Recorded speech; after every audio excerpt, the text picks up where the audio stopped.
Salut tout le monde, c'est Tarek de Technologie en Poche.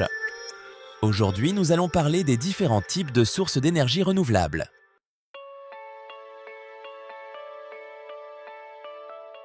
L'histoire de l'utilisation de l'énergie provenant de sources renouvelables remonte au début du développement humain. Que ce soit en brûlant de la biomasse dans des cheminées, en utilisant le vent pour propulser des bateaux à voile, ou en chauffant des maisons avec des sources thermales chaudes, c'était toujours de l'énergie provenant de processus naturels constamment renouvelés.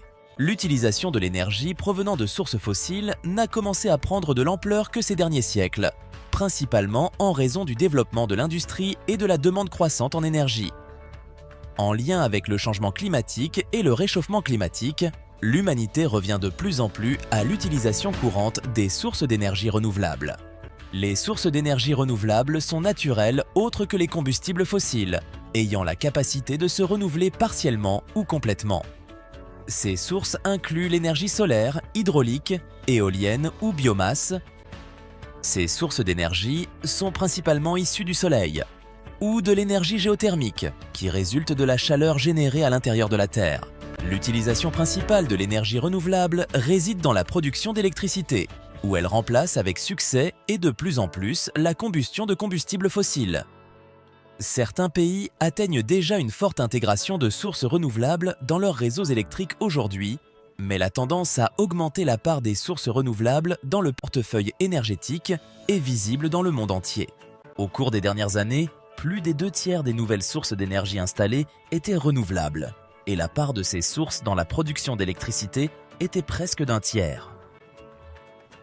Dans le domaine du chauffage et de la production d'eau chaude, la source d'énergie la plus utilisée est la biomasse. L'utilisation directe de l'énergie géothermique est de plus en plus utilisée pour le chauffage, surtout dans les zones favorables. Les pompes à chaleur connaissent également une expansion massive récemment, pouvant fournir du chauffage ainsi que de la climatisation. L'eau chaude sanitaire est de plus en plus souvent préparée à l'aide du chauffage solaire. Des capteurs solaires sont utilisés par des millions de foyers pour couvrir au moins une partie de leurs besoins en eau chaude. Un troisième domaine où les sources renouvelables fournissent de l'énergie est les transports. Le biocarburant le plus courant, du moins en Europe, est le biodiesel produit à partir d'huile végétale et de graisse.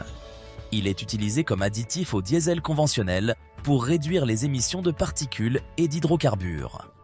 La biomasse cellulosique ou les glucides produits dans certaines cultures, telles que le maïs ou la canne à sucre, peuvent être fermentés pour produire du bioéthanol. Tout comme le biodiesel, cet alcool technique est également ajouté comme additif à l'essence pour réduire les émissions des véhicules. Dans les transports, les sources renouvelables sont également utilisées pour recharger les voitures électriques. Parmi les types les plus connus de sources renouvelables neutres en carbone adaptées à la production d'électricité, on trouve l'utilisation de l'énergie hydraulique, éolienne et l'utilisation directe ou indirecte de l'énergie solaire. La biomasse et l'énergie géothermique sont principalement utilisées pour produire de la chaleur, bien qu'il soit également possible de produire de l'électricité à partir d'elles. Le développement de technologies permettant l'utilisation de sources individuelles augmente leur efficacité, leur disponibilité et leur compétitivité, et le coût d'installation diminue. Tout cela conduit à une augmentation progressive de la part des sources renouvelables dans la production totale d'énergie. L'énergie hydroélectrique est très populaire et on peut dire qu'elle est la ressource renouvelable la plus importante. Elle utilise l'énergie cinétique potentielle ainsi que l'énergie thermique des masses d'eau sur la Terre qui se renouvellent constamment grâce au cycle naturel de l'eau et de la nature. Depuis la propulsion initiale des moulins et des machines simples, les technologies hydroélectriques ont évolué et la façon prédominante d'utiliser l'énergie hydraulique aujourd'hui est la production d'électricité dans les centrales hydroélectriques. Les turbines hydrauliques assurent la conversion de l'énergie hydraulique en travail mécanique utilisable. La deuxième ressource renouvelable la plus répandue est l'énergie éolienne. L'énergie éolienne est disponible presque partout et son utilisation fournit de l'énergie propre sans émissions ni déchets. Les éoliennes modernes peuvent être autonomes ou être regroupées en grands parcs éoliens dans des endroits propices avec des vents constants et forts. Outre les zones en hauteur sur Terre, les espaces ouverts au-dessus des niveaux des mers et des océans du monde sont des endroits prometteurs pour l'installation de parcs éoliens. Même si les grands parcs éoliens sont visibles dans le paysage, ils n'ont pratiquement aucun impact négatif sur l'environnement. Bien sûr, la liste des sources d'énergie renouvelables les plus importantes doit inclure l'énergie solaire transmise du Soleil vers la Terre sous forme de rayonnement.